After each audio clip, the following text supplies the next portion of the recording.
Welcome back to news jet update. चलिए देखते हैं झारखंड की 25 फटाफट बड़ी खबरों को। इससे पहले आप झारखंड के किस जिले से न्यूज को देख रहे हैं हमें कमेंट बॉक्स में जरूर बताएं। साथ ही डेली अपडेट रहने के लिए आप हमारे चैनल को सब्सक्राइब कर बेल आइकन को दबाना बिल्कुल ना भूलें। पहली खबर, झारखंड मैट्रिक और इंटरमीडिएट साइंस का रिजल्ट जारी। 10वीं में 95.6 और 12वीं में 92.19% बच्चे पास। शिक्षा मंत्री जगन्नाथ महतो की मौजूदगी में मंगलवार को जैक की आधिकारिक वेबसाइट http://jackresults.com पर रिजल्ट जारी किया गया, जिनमें प्रथम श्रेणी में उत्तीर्ण परीक्षार्थियों की संख्या 2,25,854 है, जबकि द्वितीय श्रेणी में उत्तीर्ण परीक्षार्थियों की संख्या 1,24,514 है।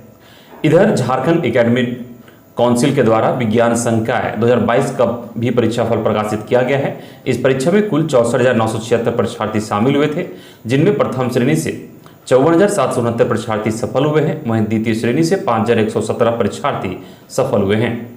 वहीं मैट्रिक के अगर टॉपर्स की हम बात करें तो अभिजीत शर्मा इस RK high school Bistupur Jamshedpur से टॉपर बने हैं। वहीं Tannu Kumari high school Barijori, Tania Shah Carmel high school Chandrapura Bokaro, Riya Kumari girls high school Hariharganj, Nisha Verma Indira Gandhi Balika high school Hazaribagh, Nisu Kumari Carmel high school Chandrapura, Rahul Ranjan Tiwari Saraswati Vidya Mandir Latehar, Shweta Kumari Gupta high school Tendua Hariharganj, Shivam Kumar high school Tendua Hariharganj, Reena कुमारी संत जेवियर हाई स्कूल टुंडी, वहीं खुशी कुमारी उस लाइन स्कूल रांची की टॉपर्स बनी हैं।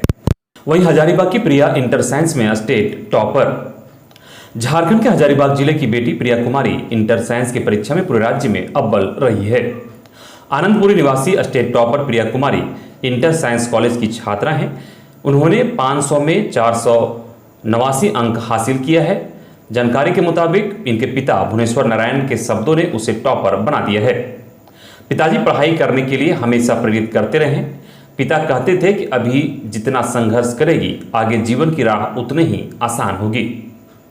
वहीं प्रिया ने कहा कि वह जब भी पढ़ने बैठती थी पिताजी के इन शब्दों को यह याद रखती थी, लेकिन अभी मंजिल नहीं मिली है, मुझे डॉक्टर बनना है। अगली बड़ी खबर, विपक्ष की बैठक में बड़ा फैसला, यशवंत सिन्हा होंगे संयुक्त उम्मीदवार। कांग्रेस, तृणमूल कांग्रेस और समाजवादी पार्टी सहित 13 विपक्षी दलों ने राष्ट्रपति चुनाव में पूर्व केंद्रीय मंत्री यशवंत सिन्हा को विपक्ष का उम्मीदवार बनाया है। राष्ट्रपति चुनाव में उम्मीदवार पर फैसला करने के लिए राष्ट्रवादी कांग्रेस पार्टी प्रमुख शरद पवार द्वारा बुलाई गई बैठक के लिए संसद भवन में एकत्र हुए विपक्षी नेताओं ने सिन्हा के नाम पर सहमति जताई। कांग्रेस नेता जयराम रमेश ने बैठक के बाद एक संयुक्त बयान पढ़ते हुए कहा कि हमें यह घोषणा करते हुए खुशी हो रही है कि हमने सर्वसम्मति से यशवंत सिन्हा को 18 जुलाई 2022 को होने वाले राष्ट्रपति चुनाव के लिए विपक्षी दलों के उम्मीदवार के रूप में चुना है। इधर झारखंड की पूर्व राज्यपाल द्रौपदी मुर्मू को बीजेपी ने बनाया राष्ट्रपति उम्मीदवार। झारखंड की पूर्व राज्यपाल द्रौपदी मुर्मू को बीजेपी ने राष्ट्रपति उम्मीदवार बनाया है। बीजेपी अध्यक्ष जेपी नड्डा ने द्रौपदी मुर्मू के नाम का ऐलान करते हुए कहा कि इस बार एक महिला राष्ट्रपति को मौका मिलना चाहिए। प्रेस कॉन्फ्रेंस के दौरान जेपी नड्डा ने कहा कि देश को पहली बार आदिवासी समुदाय से एक राष्ट्रपति देने की तैयारी है। द्रौपदी मुर्मू के नाम का ऐलान कर बीजेपी ने आदिवासी समुदाय को साधने का काम किया है, साथ ही महिला सशक्तिकरण को लेकर भी संदेश दिया है। अगली बड़ी खबर, माइनिंग लीज मामले में सीएम हेमंत सोरेन ने हाईकोर्ट के आदेश के खिलाफ सुप्रीम कोर्ट में दायर की एसएलपी। माइनिंग लीज मामले में झारखंड हाईकोर्ट के आदेश को मुख्यमंत्री हेमंत सोरेन ने सुप्रीम कोर्ट में चुनौती दी है।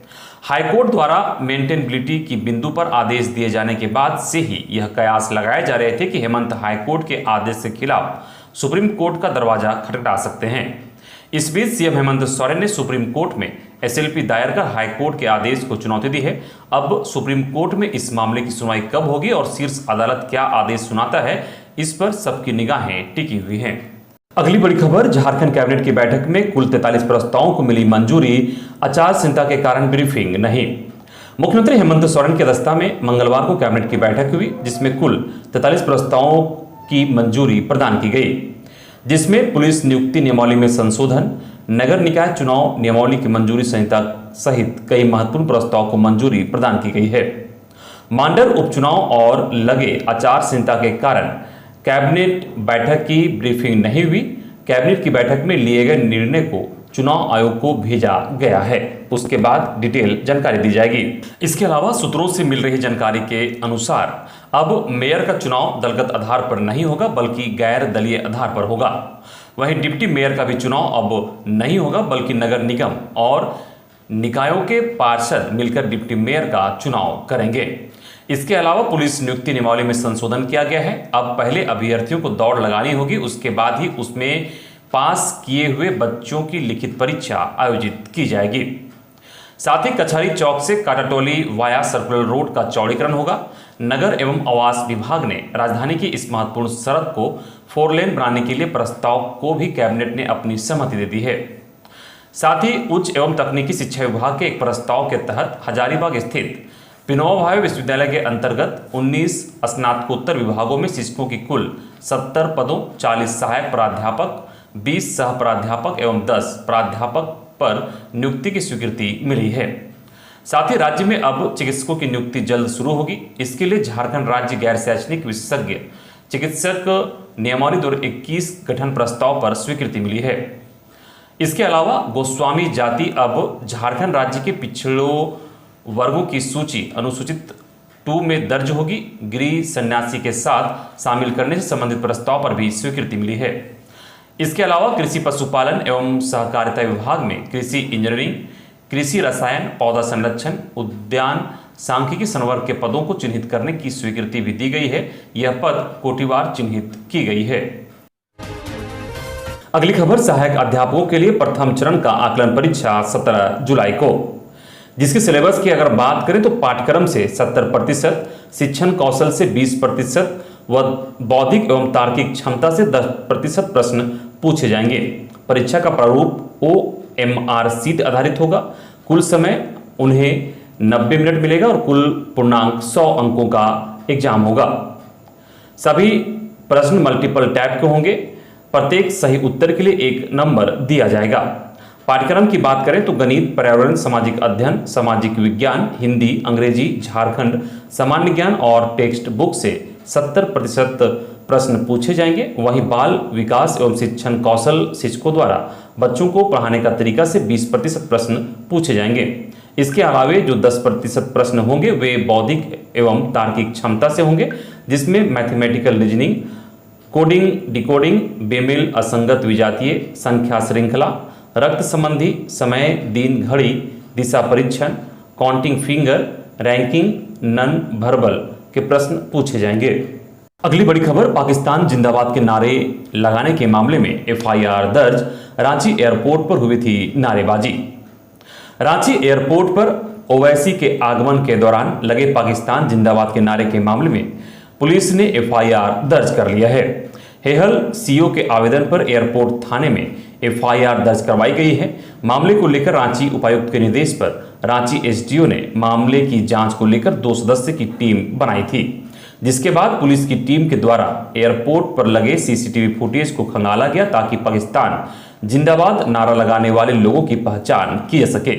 तो देखिए, जांच रिपोर्ट में टीम ने ये माना कि ओवैसी के आगमन के दौरान रांची एयरपोर्ट पर पाकिस्तान जिंदाबाद के नारे लगाए गए थे। इसी रिपोर्ट के आधार पर थाने में प्राथमिकी दर्ज की गई है। अगली बड़ी खबर, हाईकोर्ट ने विश्वविद्यालय के VC और छोटानागपुर डायसिस से मांगा जवाब। झारखंड हाईकोर्ट ने हजारीबाग के संत कोलंबस कॉलेज के प्रिंसिपल की सेवा समाप्ति के मामले में विनोबा भावे यूनिवर्सिटी के VC से जवाब मांगा है। डॉक्टर सुशील टोपो की ओर से इस संबंध में याचिका दाखिल की गई है। डॉक्टर सुशील टोपो की ओर से झारखंड हाईकोर्ट के अधिवक्ता सुभाषिस रसिक सोरेन पक्ष रख रहे हैं। मंगलवार को झारखंड हाईकोर्ट के न्यायाधीश जस्टिस डॉक्टर SN पाठक के कोर्ट में इस मामले की सुनवाई हुई। सुनवाई के दौरान डॉक्टर सुशील टोपो के अधिवक्ता सुभाषिस रसिक सोरेन ने अदालत को बताया कि उनकी सेवा समाप्ति नियम विरुद्ध की गई है। उन्होंने अपनी बहस में अदालत के समझ कहा कि ब्रिटिश काल से ही यह व्यवस्था चली आ रही है कि छोटानागपुर डायसिस ही प्राचार्य की नियुक्ति करती है और VC उसे अप्रूवल देते हैं। अगली खबर, वन अधिकारियों की होगी CID जांच। हेमंत सोरेन का बड़ा फैसला।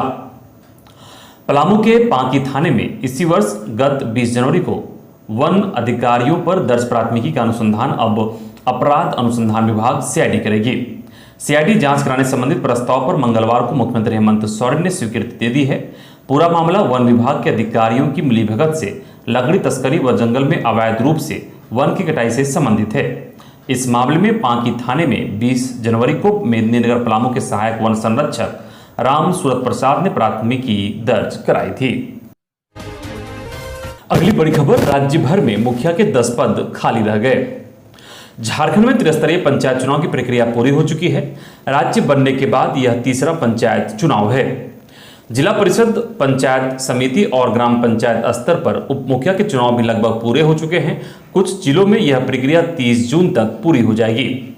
राज्य निर्वाचन आयोग ने पंचायत चुनाव के नामांकन से लेकर अंतिम परिणाम के ताजा आंकड़ा जारी किया है। इस आंकड़े के मुताबिक राज्य भर में मुखिया के 10 पद खाली रह गए हैं। इसी तरह ग्राम पंचायत के 2512 वार्ड सदस्य तथा पंचायत समिति के 30 सदस्यों के पद खाली रह गए हैं। आंकड़ों के अनुसार राज्य में ग्राम पंचायत के 23,697 वार्ड सदस्य तथा 16 मुखिया निर्विरोध निर्वाचित हुए हैं। पंचायत समिति के 505 सदस्य तथा जिला परिषद के 1 सदस्य का निर्वाचन भी निर्विरोध हुआ है। राज्य के 24 जिलों के 264 प्रखंडों की कुल 4,345 ग्राम पंचायतों के लिए चुनाव कराए गए। इसमें ग्राम पंचायत के 53,489 वार्ड सदस्य, 4,345 मुखिया, 5,341 पंचायत समिति के सदस्य और 536 जिला परिषद के सदस्यों के पदों के लिए चुनाव हुए। राज्य में इन चारों पदों के लिए कुल 1,48,994 उम्मीदवारों ने नामांकन पत्र दाखिल किया था। अगली खबर, एनएसए अजित डोभाल ने अग्निवीरों का किया समर्थन, कहा सुधार समय की जरूरत। केंद्र की मोदी सरकार ने सेना में भर्ती के लिए 14 जून को अग्निपथ स्कीम का ऐलान किया था। इसके बाद से ही देश के कई राज्यों में विरोध हो रहा है। विरोध को देखते हुए सरकार और तीनों सेनाओं की तरफ से इसको लेकर रुख साफ किया गया है। वहीं अब राष्ट्रीय सुरक्षा सलाहकार एनएसए अजित डोभाल ने कहा कि अग्निपथ स्कीम देश के लिए जरूरी है। उन्होंने इस संबंध में एक एजेंसी को साक्षात्कार दिया है। उन्होंने कहा कि आपको याद रखना चाहिए कि भारत की आबादी दुनिया की सबसे युवा आबादी है, यानी कि यहाँ पर सबसे अधिक युवा रहते हैं। जिन अग्निवीरों की बहाली होगी 4 साल बाद उनमें से 25% को आगे जारी रखा जाएगा। लेकिन यह समझना है कि हमारी पूरी सेना सिर्फ अग्निवीरों से बनी होगी, यह धारणा गलत है। हमारी सेना में कई लेयर हैं। हमारी सेना बेस्ड या कहिए तो क्रीम लेयर वालों से बनी होगी।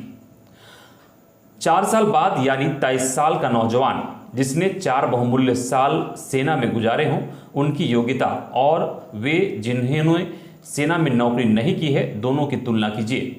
जॉब मार्केट में किसका वैल्यू ज़्यादा होगा? इन युवाओं के पास से 11 लाख रुपए की पूंजी होगी, अनुभव होगा, वह पढ़ाई कर सकता है, बिजनेस कर सकता है। यह तो पहले होता था कि रिटायर हुए उसके बाद अपने गांव लौट गए, पेंशन से जिंदगी चलती थी, कुछ खेती हो जाती थी। अब हालात बदल गए हैं। पेंशन से अब आप गुजारा नहीं कर सकते, कुछ ना कुछ काम करना होगा। वैसे भी मान लीजिए कि पुरानी व्यवस्था ही है। 34-35 साल में आप रिटायर हो जाएंगे, उसके बाद आप नौकरी खोजने जाएंगे। तो जाहिर है लोग युवाओं को प्राथमिकता देते हैं। आपको क्यों प्राथमिकता देंगे? 23 साल का युवा अपना भविष्य बेहतर संवार सकता है। इधर रांची हिंसा में मुदस्सिर ने गंवा दी जान, मैट्रिक के रिजल्ट में आया प्रथम स्थान। जैक ने मैट्रिक का रिजल्ट जारी कर दिया है। इसमें रांची हिंसा में मारे गए मुदस्सिर का भी रिजल्ट आया है। वह फर्स्ट डिवीजन से पास हुआ है। 10 जून को रांची हिंसा ने मुदस्सिर उर्फ कैफी की जान ले ली थी। पुलिस कहती है कि वह हिंसक भीड़ का हिस्सा था, पत्थरबाजी कर रहा था। इसी बीच कहां से एक गोली उसके माथे में समा गई। अगली खबर, जैक 10th रिजल्ट में कोडरमा सभी जिलों में सबसे अव्वल। पहले नंबर पर कोडरमा रहा, वहीं हजारीबाग 97.298% रिजल्ट हजारीबाग का रहा। गिरिडीह का रिजल्ट तीसरे नंबर पर रहा जहां 97.215। चौथे नंबर पर पलामू, 5वें पर चतरा, 6ठे पर रांची, 7वां गोड्डा, 8वां बोकारो, 9वां में धनबाद, 10वां में गढ़वा, 11वां में गुमला, सरायकेला 12वें नंबर पर रहा। वहीं 13वें नंबर पर लोहरदगा, 14वें नंबर पर खूंटी, 15वें नंबर पर पूर्वी सिंहभूम, 16वें नंबर पर देवघर, 17वें नंबर पर रामगढ़, सिमडेगा 18वें नंबर पर 94.43% रिजल्ट हुआ है। वहीं लातेहार 19वें नंबर पर रहा जहां 93.96% रिजल्ट रहा। साहेबगंज 20वें नंबर पर रहा जहां 92.06% रिजल्ट रहा। 21वें नंबर पर पाकुड़ रहा जहां 91.99% रिजल्ट रहा। 22वें नंबर पर पश्चिमी सिंहभूम रहा जहां 91.873% रहा। 23वें नंबर पर दुमका रहा जहां 91.336% रिजल्ट रहा। साथ ही जामताड़ा सबसे पीछे रहा जहां पे 90.44% रिजल्ट हुआ। अगली बड़ी खबर, आंगनबाड़ी कर्मियों ने डीसी कार्यालय के समक्ष किया प्रदर्शन। खबर गिरिडीह से है जहां पिछले 9 माह का बकाया मानदेय समेत अन्य मांगों को लेकर आंगनबाड़ी कर्मियों ने उपायुक्त कार्यालय के समक्ष मंगलवार को प्रदर्शन किया। यह प्रदर्शन झारखंड राज्य समाज कल्याण आंगनबाड़ी कर्मचारी संघ की जिला इकाई की ओर से किया गया। प्रदर्शनकारी मांगों को लेकर पपरवा टांड चौक से प्रदर्शन करते हुए उपायुक्त कार्यालय के समक्ष पहुंची और जिला अध्यक्ष देवंती देवी की अगुवाई में सभा की। प्रदेश उप सचिव रेखा मंडल ने कहा कि कर्मचारियों की मांग पूरी तरह से जायज है और उनकी आर्थिक समस्या से जुड़ी हुई है।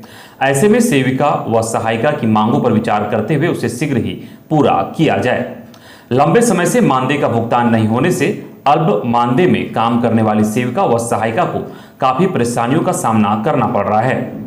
जिला सचिव अंशुलता स्वरूप ने कहा कि सेविका व सहायिका ने अपनी मांगों को लेकर एकजुटता का परिचय दिया है।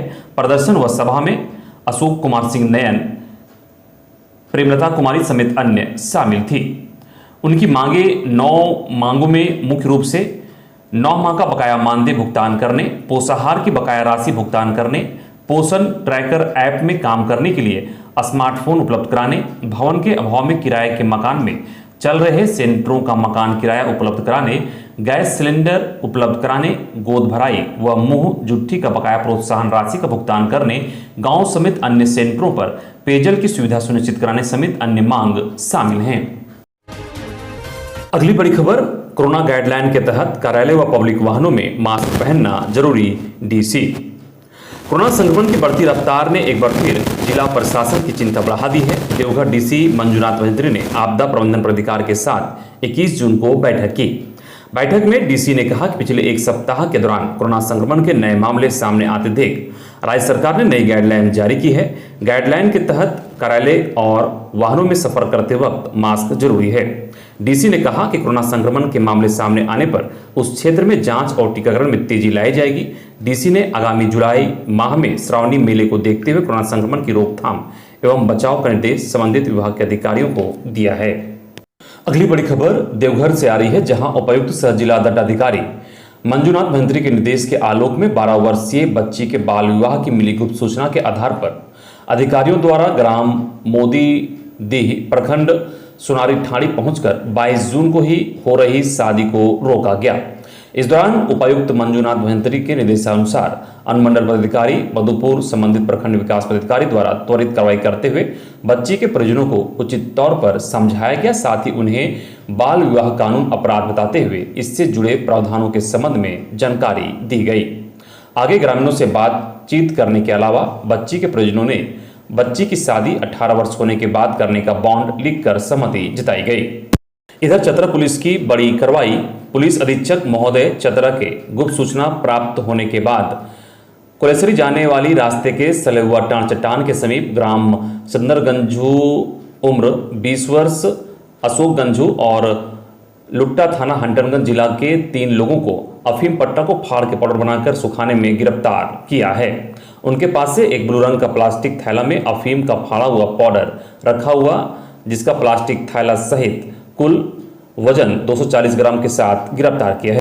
इधर गोड्डा में महिलाओं को दी गई परिवार नियोजन की जानकारी।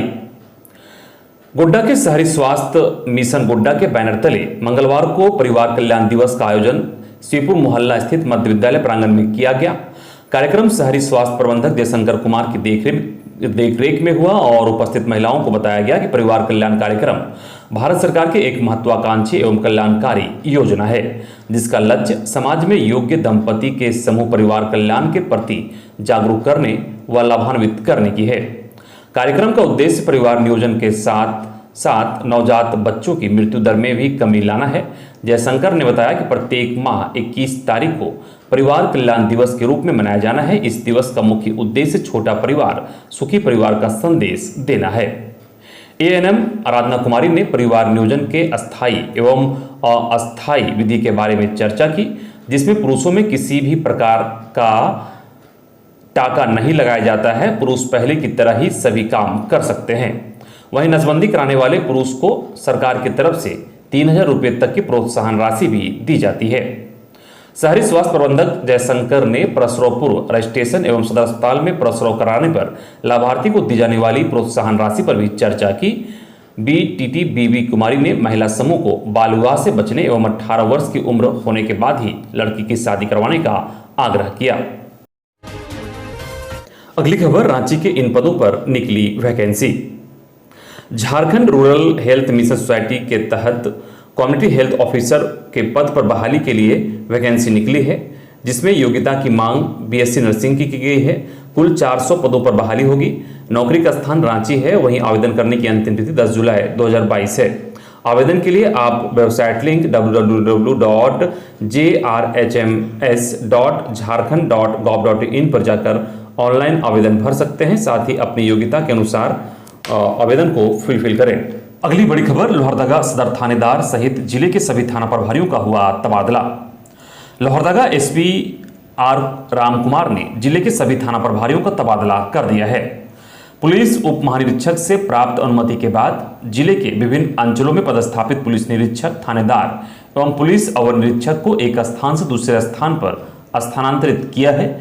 पुलिस निरीक्षक सरयू आनंद को लोहरदगा अंचल पुलिस निरीक्षक से किसको अंचल पुलिस निरीक्षक बनाया गया है, जबकि पुलिस निरीक्षक चंद्रमोहन हांसदा को किसको अंचल पुलिस निरीक्षक से लोहरदगा अंचल पुलिस निरीक्षक बनाया गया है। वहीं पुलिस निरीक्षक मंटू कुमार को लोहरदगा सदर थाना प्रभारी से स्थानांतरित करते हुए सीसीआर प्रभारी बनाया गया है, जबकि पुलिस निरीक्षक अनिल उरांव को कुड्डू थाना से स्थानांतरित करते हुए लोहरदगा सदर थाना प्रभारी बनाया गया है। पुलिस अवर निरीक्षक अभिनव कुमार को किसको थाना प्रभारी से स्थानांतरित करते हुए कुड्डू थाना प्रभारी बनाया गया है। पुलिस अवर निरीक्षक ऋषिकांत को पेशरार थाना प्रभारी से सिन्हा थाना प्रभारी बनाया गया है। इसके अलावा पुलिस अवर निरीक्षक सुजीत कुमार सिंह को पुलिस केंद्र लोहरदगा से थाना प्रभारी पेशरार बनाया गया है। इधर केंद्र सरकार के विरोध में कांग्रेसियों ने किया प्रदर्शन। झारखंड प्रदेश कांग्रेस कमेटी के अध्यक्ष राजेश ठाकुर के निर्देशानुसार अखिल भारतीय कांग्रेस कमेटी के पूर्व राष्ट्रीय अध्यक्ष राहुल गांधी के पक्षपातपूर्ण रवैया अपनाते हुए प्रवर्तन निदेशालय के द्वारा सम्मन जारी कर विगत कई दिनों से प्रताड़ित किए जाने पर मंगलवार को बरही विधानसभा के कई प्रखंडों में कांग्रेस कमेटी के तत्वाधान में केंद्र सरकार के विरोध में प्रदर्शन किया गया। कार्यक्रम की अध्यक्षता प्रखंड अध्यक्ष विकास यादव एवं संचालन झापा पंचायत के उप मुखिया केसरी नायक के द्वारा किया गया। इस अवसर पर उन्होंने कहा कि केंद्र सरकार के इशारे पर संवैधानिक संस्थाओं का दुरुपयोग किया जा रहा है, जो सरासर अन्यायपूर्ण कार्रवाई है। प्रधानमंत्री देश को बताएं कि आखिर विगत कई दिनों से प्रवर्तन निदेशालय द्वारा क्या हासिल करना चाहती है। प्रदर्शनकारियों में मुख्य रूप से ओबीसी जिला सचिव करुणा चंद्रवंशी, मोहम्मद सलाम, संरक्षक राजेंद्र राणा, विधायक प्रतिनिधि रामपाल सिंह, जीप सदस्य रविशंकर यादव, थाना प्रतिनिधि मनोज सिंह, अंचल प्रतिनिधि मनोज यादव, ओबीसी प्रखंड अध्यक्ष राम सुंदर प्रजापति सहित अन्य लोग शामिल थे।